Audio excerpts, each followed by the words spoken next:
Колку време и колку канабис треба за да се направи масло? Вака, прашањето е малце обсежно, заради тоа што прво има сорти кои растат со различна брзина, нели? Некои се побрзи, некои се поспори, а за правење на маслото е отприлика брза процедура, отприлика треба 10 сата да го од почеток до крај го направиш. Сега, ако ме прашаш за времето колку треба од семка до масло, отприлика ако користиш едни сорти кои се брзо цветачки, треба 3,5 месеца. Нормални сорти ако се користат околу 6 месеци. Значи збориме за од семка. Кога ќе израсне марихуаната, кога е готова и сушена, после маслото се прави за брзо време, за еден ден. Дали може масло да се направи од домашни услови? Значи вака, лечењето со канабис не е нова работа, значи старо е колку што е старо човештвото. Сега во моментов популарната метода на Рик Симпсон е само една од мал милион начини како да извадиш масло од канабис, тоа е екстракција на есенцијални масла од било кое растение.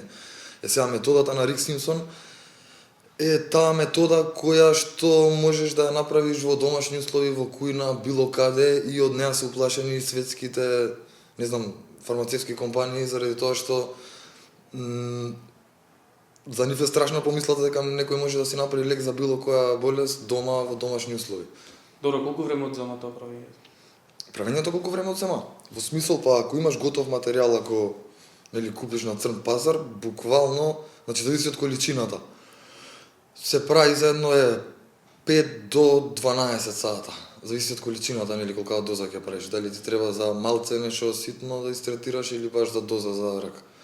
Значи се зависи од количината. Во јавноста нели се слушаат двата вида на канабис, сатива и индика. И индика, да. Кој лекува или дали двата лекуваат? Вака сега, ова сум го кажал во поише наврати, терминот медицинска марихуана е само термин, значи не постои медицинска марихуана како сорта која може да каже оваа сорта е медицинска. Сите видови на канабис се медицински, значи сите ги содржат тие канабиноиди кои лекуваат. Разликата е само во соодносот, пошто има повеќе видови канабиноиди во нивниот сооднос. Соодносот кажува која сорта на канабис е подобра за која болест. Во смисол, нели? Да, има ли информации кој канабис, која болест се лечи? Вака сега, канабисот главно се дели на индика, сатива и рудералис. Значи, индиката, рудералисот е тој што го спомнав брзо цветачката форма, значи нешто како бонсаи канабис, што брзо расте. Ама за брзо расте, а исто така многу малце дава. Така да, ако збориме за индика и сатива, познато е дека индиката е медицинската марихуана, што нема никаква врска, некои видови на рак боле се лечат со сатива. Сега работата е што нели има и нус појави кои самото име не мора да значи дека се негативни. Значи е освен ефектот на лечење има и други ефекти. Тие рекреативно што користат канабис, значи сакаат да има поише такви ефекти, така да не може да кажеме дека се негативни ефекти. Например, некој што прима хемотерапија, сајд ефектите од хемотерапијата никој не ги сака, значи можам да се кладам за тоа. Сајд ефектите од канабис се пожелни скоро кај секој. Сега да се вратам на прашањето, канабис индика дава повеќе чувство на смиреност, опуштеност и тој е подобар во смисол, нели кој е некој болен, повеќе му треба тоа. И ти дозволува поише да се одмориш. Канабис сатива има малце обратно дејство, тој дава хај, така да човек што е болен од рак поише би требало да се одмара, за тоа не би било добро масло од сатива. Ама во случај кога не можеш да најдеш сортата што ти треба, било која сорта да најдеш, 10 пати подобро лечи него било кој лек во моментов што се пропишува од страна на доктори. Може ли да се најде маслото на црниот пазар? Значи маслото се наоѓа само на црниот пазар секаде у свет. Значи кога се збори за легализација или декриминализација, тоа се термини кои во секоја држава имаат различно значење. Например, кој каже дека е легално во Холандија и кој каже дека е легално во Чешка, тој што бил во Холандија и што мисли дека е исто така и во Чешка, ќе заглави затвор. Значи легално е, ама тоа е све правно регулирано, не е легално. Значи нигде во свет не е легално, освен сега Колорадо, Вашингтон негде или Уругвај кај што се скроз тргна законот, може смее да се користи и рекреативно. Сега, и во некои држави кај што е канабисот дозволен за рекреативна употреба, маслото не е дозволено. Тоа е све зашо фармацевски компании лобираат и не се дозволува нели да се лечи, зашо исто така на многу дебати се дебатира нели дали лечи, дали не лечи, леве има резултати кај некои луѓе. Во некои држави кај што ние мислиме дека е легално, легално е да, ама се користи само како суплемент при другите терапии. Например, кај што се користи хемотерапија, се дава помалце канабис за да се избегнат саид ефектите од хемотерапијата, значи да нема повраќање, нели, да не се осеќа човекот лошо. Ама не се користи за третирање на болеста, значи сегде медицинската марихуана, значи во повеќето места во светот се користи за замачкување на симптомите, затоа се дава многу мали количини и нели луѓе што протестираат сакаме медицинска марихуана, државата им вика еве имате од утре, ама по услови на државата и тоа не е тоа. Значи, конкретно ќе ви кажам, во Чешка смее доктор да ти препише 20 грама марихуана, збориме, значи 20 грама коноп во сува материја. А од таа сува материја колку ќе излезе? Од 20 грама коноп, ако е одличен, би требало да искочи 2 грама масло. Сега на болен човек од рак му треба од прилика грам масло на ден. А во Чешка он може да добие 2 грама месечно. Па сега вие видите колку е легално. Добро, бидејќи во Македонија нели се уште не е легален канабисот, како луѓето да бидат сигурни дека тоа што го купуваат од црниот пазар е всушност тоа масло? Вака сега, не може никако да бидат сигурни, до него направиш ти дома сам и точно сам ако да го гледаш, да знаеш од која семка и која сорта е, само тогаш си сигурен, но ако купиш од друг, никогаш не си сигурен, зашто многу битна работа играат парите, значи секој гледа да заработи, од друга страна во Македонија има неквалитетен канабис што се продава на црн пазар. Повеќето од тој канабис што не може да се продае ни за рекреативна употреба, нели пошто е во ужасна состојба, значи неквалитетен, лошо чуван, влосан, расипан, ќе направат масло од него. Луѓе што се болни не знаат го земаат маслото, значи повеќето не знаат како треба да изгледа правилно маслото. Значи многу луѓе ми носат масло да го видам дали тоа што го купиле е тоа, можам да кажам дека 80% се излажени. Значи, у смисол, и тоа исто така е голем проблем, зашто после тоа тие луѓе викаат дека маслото не работи или не ги излечило, со тоа што они не го добиле тоа што треба да го добијат. Добро, како е поевтино да се направи? Дома се направи или да се купи? Значи, вака, сега пак ќе се вратам на некои држави други, во многу држави дозволено е, например, луѓето дома сами да си садат, сега зависи во која држава како е, до колку растенија или до колку грамажа смееш сам дома да одгледаш. Таму луѓето сами си прават масло дома и имаат супер резултати со лечење. Значи, ако го правиш сам дома, ти е буквално без пари или би коштало колку што кошта еден фикус. Значи, колку те кошта дома да одржаваш фикус, толку кошта и марихуана да одгледаш. Така да и да го направиш маслото, значи сиот потребен алат се наоѓа во било која кујна дома, во просечна кујна во домакинство го има. Така да многу е лесно и многу ефтино да се направи, значи без пари. Добро, дали ќе може накратко да ни обясните како се прави масло? Накратко, значи се зема било каков растворувач, може да се користи медицински бензин, може да се користи етер, може да се користи ацетон, може да се користи алкохол. Работата е сите овие растворувачи, многу е битно да бидат во својата чиста форма, значи без адитиви. Затоа се користи 96% алкохол или 99% алкохол, медицински бензин кој за жал во него нема во Македонија или етер што е многу скап исто така го нема во Македонија. Значи се потопува канабисот во растворувачот, растворувачот го извлекува маслото од канабисот, после тоа канабисот се фрла, пошто во него нема више ништо што ни е нас потребно, значи растителната материја, останува растворувачот заедно со растопената смола од канабисот. После најпросто растворувачот го испаруваш,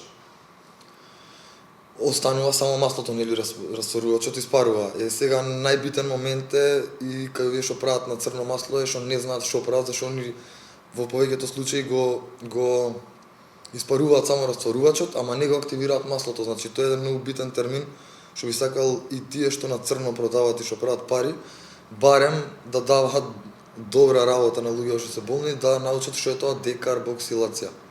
Значи тоа го има на интернет сегде, а уште повеќе би сакал самите пациенти малце поише да се заангажираат, зашто ако чекаат од друг да ги спаси, ретко кој дочекува. Јавноста зборува за злоупотреба на марихуаната доколку се легализира и за медицински цели. Може ли воопшто да се злоупотреби? Тоа се само глупости на луѓето што се исплашени од незината легализација, зашто тоа ќе ги изгубат нивните приходи на пари. Марихуаната може да злоупотребиш ако направиш коноп, нели јаже, пошто може да направиш од марихуаната се прави нели материјали, платно, таква работа. Единствен начин на кој ја што мислам дека можеш да ја злоупотребиш е да направиш јаже и да се обесиш. Значи, со користење на марихуана во смисол на пушење, праење масло, нели користење на маслото, значи, да скратам, секоја употреба е медицинска, дури ако си потполно здрав, ако користиш канабис, делуваш превентивно и нели ќе боле спречите него лечите. Може ли да се предозира од канабис? Да, може да се предозира ако земеш 40.000 пати поголема доза од нормална, значи тебе ти треба да испушиш 40.000 популарно наречени џоинти или цигари од марихуана во рок од 10 минути, за да умреш, и пак нема да умреш од дејството на канабисот, него ќе умреш од чадот, пошто нема да имаш доволно кислород. Значи, директно, до сега, научно, не е докажано, иако се трудат многу, да поврзат смрт со користење на канабис. Значи, директна поврзаност нема. До сега не е најдена. Иначе таа многу треба вака луѓето да разберат една работа. Сите кога ќе кажат канабисот е штетен, треба да ги прашаат зашто е штетен. Сигурен сум дека тој што вика дека е штетен нема да знае зашто. Или тоа што ќе го каже ќе биде тешка глупост што може да се користи како виц на така, заради тоа што сега во историја на користење на канабис нема ни еден регистриран случај на смрт, а на пример ако има, тој ќе бидеме преплавени со тој случај сегде кој што се сликиве на цигариве нели за колку е пушењето штетно. Кога е вашиот прв добир со канабисот? Со канабисот прв добир? За болест, за лечење? Не, прв допир со канабиноиди ми е вајда кога сум цицал од мајка ми млеко, као на сите. Пошто многу голем процент од канабиноидите што се наоѓаат во марихуана се наоѓаат во мајчиното млеко, така се развива нервниот систем на бебето. Така да ако прашаш некој дали конзумирал марихуана, најверојатно ако имале добри мајки сите конзумирале. Ако ме прашаш дали кој ми е прв контакт со марихуана, со екзоканабиноиди што се наоѓаат надвор од човечкото тело, тоа е негде на 14 години, прв пат рекреативно, после на 15-16 и медицински, кога прв пат ми диагностицираа Ходжкинсов лимфом. Тоа беше пушење за намалување на ефекти од хемотерапија. Дали ви излекува вас канабис? Вака сега, тоа е многу тешко прашање, заради тоа што прво, нели, за да кажеш нешто со сигурност треба да имаш докази. Ја можам со сигурност да кажам дека ми излекувал, ама тоа колку е валидно кај луѓето што треба да кажат да за медицинска марихуана, не знам. Тоест, од прилика вака е, сега ова прашање ќе ти го свртам другчие. Кога бев мал, бев на една представа со Снежана и 7 џуџиња на театар, со школа. И сега нормално Снежана, сега малце бегам од темата, ама за да го објаснам ова. Снежана, нели, глумицата прво да го лапне јаболкото, сите деца у публика вриштиме да не го изеде јаболкото, Снежана не слуша, ама го јаде јаболкото. И сега учителката после ни објасни дека глумицата не слушала, ама Снежана не слушала. Е тоа исто можам да повлечам паралела кога овие доктори ве викаат дека канабисот не лечи. Он како човек знае, пошто повеќето користат дома, дури во Македонија, за нивните блиски, значи он како човек знае дека лечи, ама како доктор, како професионалец не смее да каже. Кога разбираш? Кога првиот пат да, јас. Е сега, ако мене ме прашате дали лечи, можам да ви кажам дека нема потреба од никакви други лекови, ако се истражи добро канабисот, мислам дека во него има, значи, спас за целава планета. Зборам за, значи, не само лечење е само еден дел од тоа. Треба малце да се расшири темава на индустријска употреба како градежни материјали, како енергенс, значи за како храна, Значи, све што не се прави од метал, може да се направи од канабис. Зборам дури и за стакла. Кога првиот пат користевте канабисот за медицински цели, дома сами го правевте или Да, ви беше да. нарачен? Не, дома. Значи, никад не сум купил, увек сум го направил сам. Имав среќа да се запознавам со Рик Симпсон и со професорите кои го поддржуваат.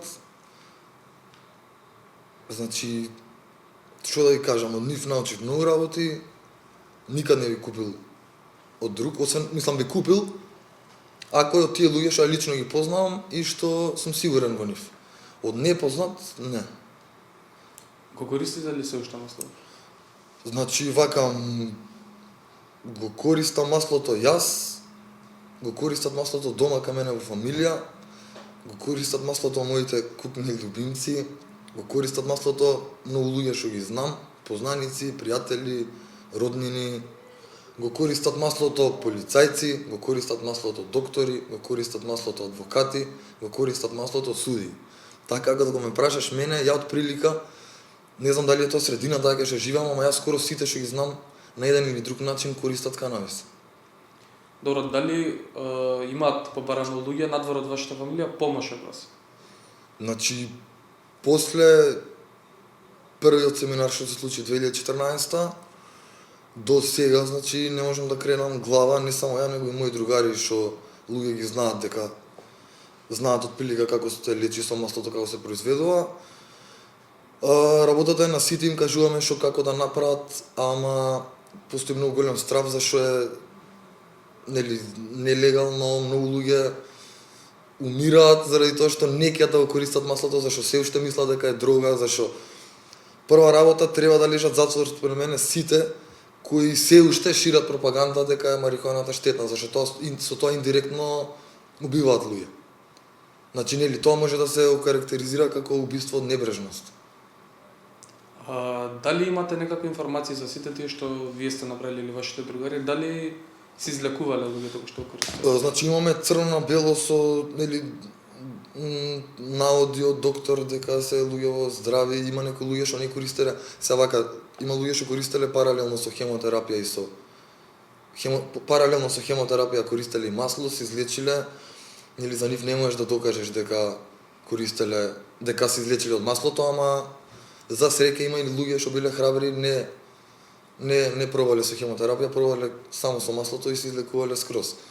Не се никој не ги не им ја пратил состојбата, па за да може ние да кажеме, за да биде валидно дека се они излечени од тоа, ама ако го прашаш лично човекот што се излечил, он ќе може многу убаво да ви објасни. Проблемот е што многу малци искачаат јавно да кажат зашто кај нас многу се плашат. Иначе морам да напоменам дека порано марихуаната била нелегална во цел свет и таму кај што луѓето, кај што е легализирана или некако е олесната нејзината употреба во било каква форма, не паднало само од него. Значи имало луѓе кои се бореле за тоа. Така да кога ќе чујам изговор на некој болен, ама кај нас е вака или онака, онака губам желба и да му помогнам, тоаш нек си брка работа сам. Мислам им помагам и на тие, ама не знам ја да кажам дека конопот не е дрога, дека поише треба да биде ставен во, не знам, во категорија на зеленчук. Зашто најбитната работа што никој не ја спомнува е канабисот не е психоактивен, дури не помине процесот на декарбоксилација, значи ако го јадеш како салата е потполно ист како марула. Сепак делува 10 стопати полековито од било кое растение познато на човекот. Значи канабисот може да се користи свеж како салата, тоа е најбитното што сега кај вас прв пат го кажувам, до сега не сум имал прилика зашто или ме прекинувале или не фала за ова, не ми било дозволено да кажам, зашто не било контекст на интервјуто или емисијата.